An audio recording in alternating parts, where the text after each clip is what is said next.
Thank you for the opportunity to testify today about the threats against state and local election officials and our democracy. In 2018, one of my 3 daughters picked up a package on our front porch and brought it into the kitchen. Because of a recent threat against me, the bomb squad was called to conduct an investigation in my home. 2 years later, in the aftermath of Election Day 2020, armed protesters gathered outside of the Maricopa County Election Center, demanding that we count all of the ballots. Ironically, that's exactly what we were doing. But the misinformation and disinformation that had built to fever pitch motivated some of these people to corner one of my staff members outside the door, forcing what was effectively a rescue by law enforcement officers and other staff members. This is not a story about some deteriorating third world democracy on the verge of authoritarianism. This is America today. And unless everyone does their part and the truth prevails, we will face a level of uncertainty in this nation never before seen. My name is Adrian Fontes. I'm a graduate summa cum laude of the Arizona State University and the Stern College of Law. You heard my bio, so I'll cut it a little short, except to say to any members of the United States Marine Corps or alums thereof, Semper Fidelis. But I don't come here as any one of those sorts of titles. I come to you as a county election official. I come to you representing the concerns, the stresses, the worries of tens of thousands of local, county, and municipal officials, appointed and elected temporary and permanent employees, volunteers, poll workers, clerks, election judges, marshals.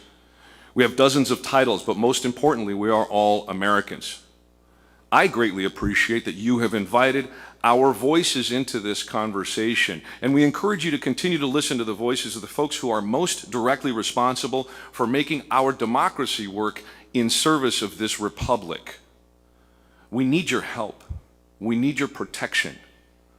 There's one more group I have yet to mention who will also get greater protection under the proposed legislation, and they're the single most important group of people in our democracy: voters. And they deserve your protection from intimidation and harassment as well. My written testimony describes the following in much more detail than I can get into. Many of the security and integrity measures that we put in place in Maricopa County, which resulted in an honest, fair, and safe election in 2020.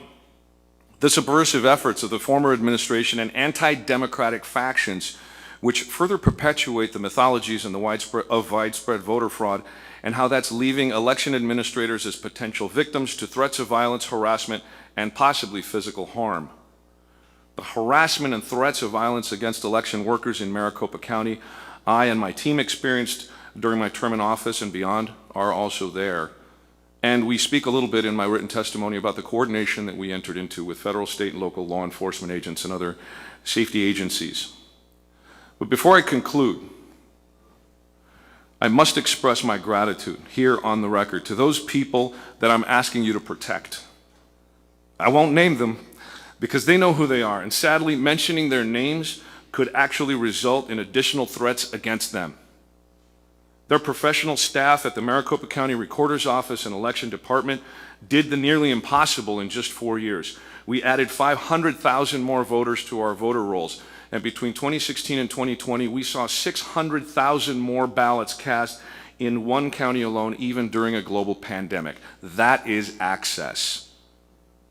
This is work the whole team should be very proud of, and there's no level of lies, false conspiracies, fraudsters, or fools who will take away from these amazing people the work that we all accomplished. The Maricopa team, like teams around the nation, should stand proud for the work they did in 2020. It was a successful election, and nobody will ever take that away from the tens of thousands of Americans who did that work.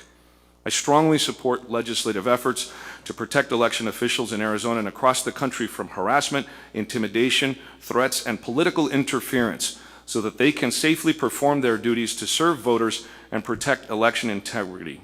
I deeply appreciate this committee's willingness to call attention to the ongoing national threat against state and local election officials and our democracy.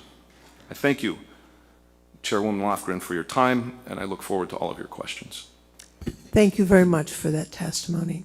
Mr. Fontes, as you know, this committee sends out official government staff to observe the administration of federal elections under its authority under House rules and the Constitution.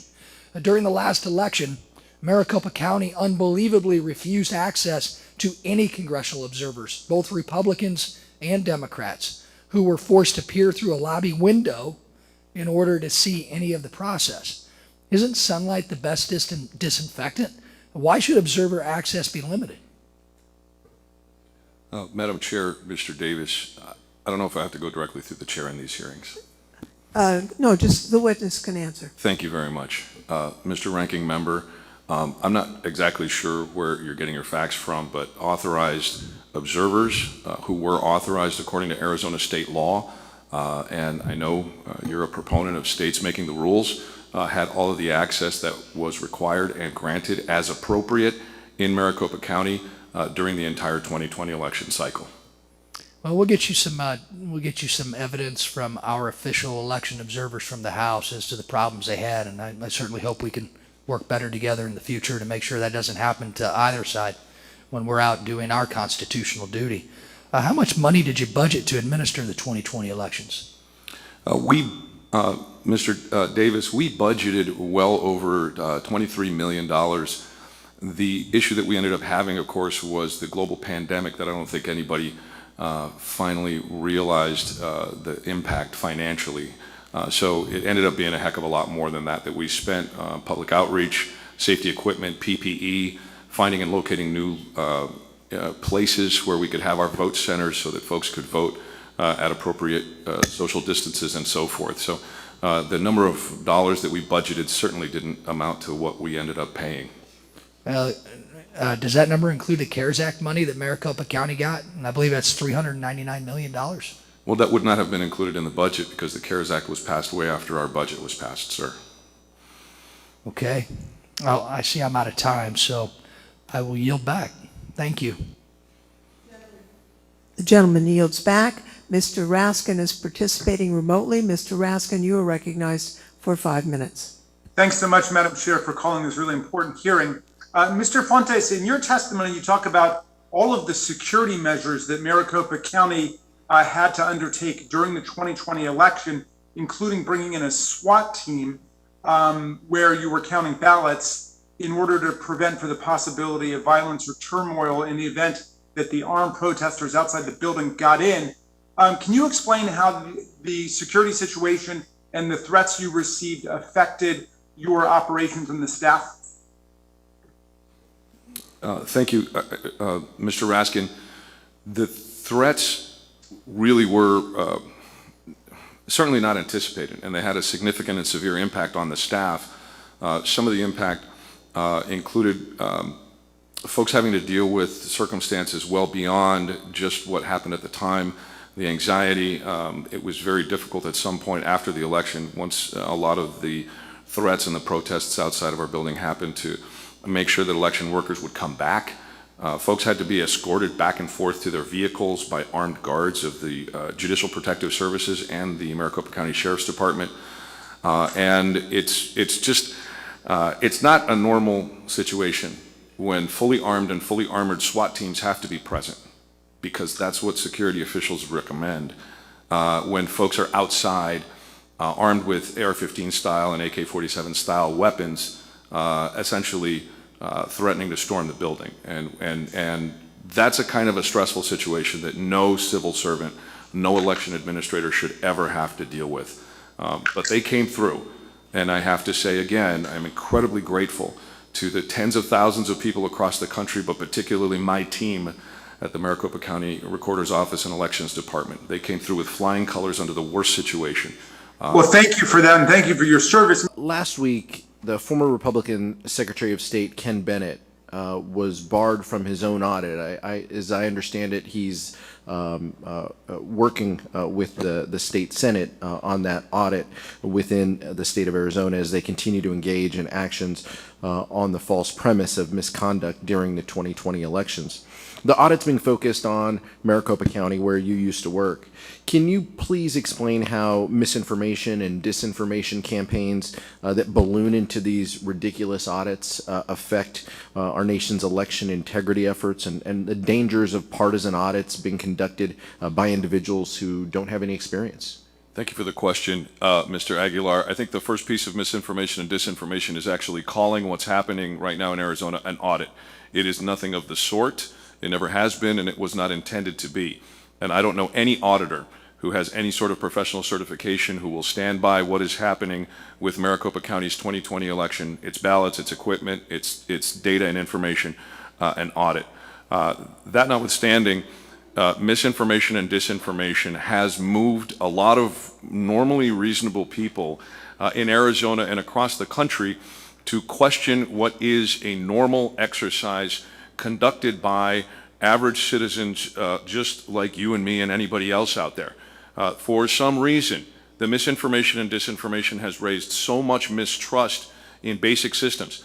Systems, by the way, which are run by, in many cases, the political parties themselves. As an example, the mandatory hand count audit that is mandated by state law in Arizona, the county party chairs of the political parties are the ones who select the folks who perform the audit.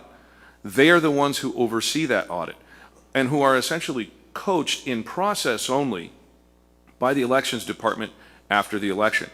So that hand count audit that is mandated by state law is actually performed by partisans in order to maintain the integrity of what is happening in every county in Arizona, not just in Maricopa County. That's just one example of how misunderstandings arise. Another really important example is the allegations of Sharpiegate, for example. In 2018, we had a very different election system. We had different ballot styles. We had different ballot paper. The machines themselves that tabulated ballots operated on a completely different architecture. They were completely different than what we have in 2020. And that's why Sharpies were not recommended in 2018, but were recommended in 2020. And I can get into details if you'd like. But the reality is this. There are folks out there who want to subvert our democracy. There are folks out there who don't want every eligible U.S. citizen to vote.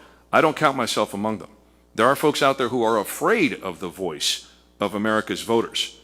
And in order to advance their political agenda, they think it's better to have less voters voting, to have a diminished American voice. And I think that's wrong. And that's why I'm partially here, particularly, though, to help election officials across the United States at the local, municipal, and state level stay safe. And that's one of the critical components that we've seen. The misinformation and disinformation leads to those threats of violence, leads to that problem, and I appreciate that. I'd like to ask each of you to address what do you think Congress should do to aid in protecting you from continued threats and violence and enable you to do your work. Mr. Fontes? Thank you for that question.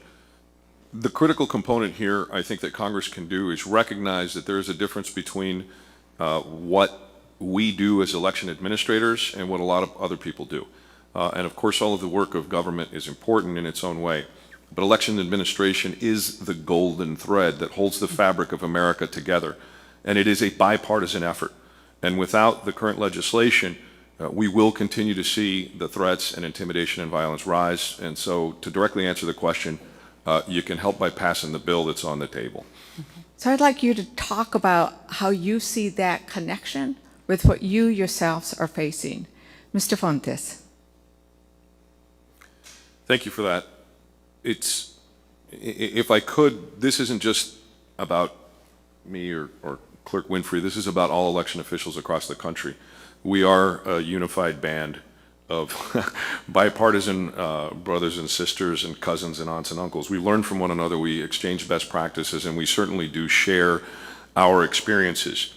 And I think I'm joined by so many people across the country looking in horror at what happened here on January 6th, but also what could have been just after the election in November of 2020. We had armed almost rioters in Maricopa County. We had Alex Jones and the Q Shaman literally arm in arm shouting my name and shouting for other election officials in the parking lot. And their compatriots armed with some pretty heavy-duty firearms. And I know, because I was a range coach and marksmanship instructor in the Marine Corps, I know what kind of damage those weapons could do. And that was certainly no civil act of protest. That was not a grievance. The presence of those weapons in this environment was a threat. And that was very difficult. It was a step away from what happened here. And I hope and pray that everyone will pay attention to this, because the Republic depends on folks like us who work in a bipartisan way, who work, Republicans and Democrats, independents, libertarians, Greens, everybody works together to do this across the country. And this, it needs to end. The motivation behind these threats is the lie. That needs to end. Reasonable people have to come together in the United States of America to say enough is enough. And folks like us who just want to do our jobs, who just did our jobs, need to stand up and I think say the same thing. And I think Clerk Winfrey would agree with me on that. I do. Mr. Fontes, I wonder, you alluded to, the concern in the parking lot. Can you give us a picture, if your words, draw us a picture for what was around Maricopa County's counting site? Thank you, Chair Lofgren. The front parking lot, if you will, of the warehouse is framed by 3rd Avenue and Lincoln in downtown Phoenix, Arizona. And the parking lot is sort of framed on the north and the west by what's almost a 2-story building. On the west, it's a 2-story building, but a rather large off-the-ground part of the warehouse on the north side. And in the parking lot itself, we made sure, in working with security officials, that the folks who wanted to come out and share their grievances, like the First Amendment says, petition their government for that redress, had space enough to be able to have their voices heard. Now, we didn't put up a security fence and a perimeter until after some incidences where folks had literally forced their way into the lobby. We tried to keep it as open as possible. We tried to be as transparent, as open as possible with the media and members of the public as well. Can I follow up with a question? Because, I was in local government for a long time, 14 years. We ran the elections. We had the registrar of voters. We never had a situation where people came and demonstrated while the votes were being counted. You vote, you have elections. That never happened. Was demonstrations about counting the votes, is that being fueled, in your judgment, by the big lie? Well, Chair Lofgren, we've never had a sitting president of the United States of America say, if I lose, it's because there was fraud. We've never had a group of politicians in the United States of America willing to carry on with that kind of sycophancy, with that kind of irresponsible deterioration of the confidence that the American people should hold in our most fundamental of institutions. We've never been here as a republic. And we can see now how fragile this democracy, this experiment in democracy really is. And it is disappointing, to say the very least, that we've gotten to the point where folks like my former staff and folks like Clerk Winfrey's current and future staff, election officials across the country who just want to do their jobs. They just want to be the folks who get that work done, because they know how important it is. We all know how important it is. Again, to parrot Clerk Winfrey, none of you would be here if it wasn't for local election officials. We've never been here because we've never had a significant group of elected officials in this country irresponsible enough to render asunder the confidence that we have in our election systems. It is a horrible new place that we find ourselves in, and we have to end it. And in your judgment, does that really threaten the future viability of our democratic republic? Madam Chair, we were just a few minutes away in this very building on January 6th from not carrying through with our constitutional duties, which was, up until this year, a normal, everyday, regular, boring process. We are in dangerous new territory, Madam Chair, in my view, and unfortunately we have to fight to get back to where we ought to be.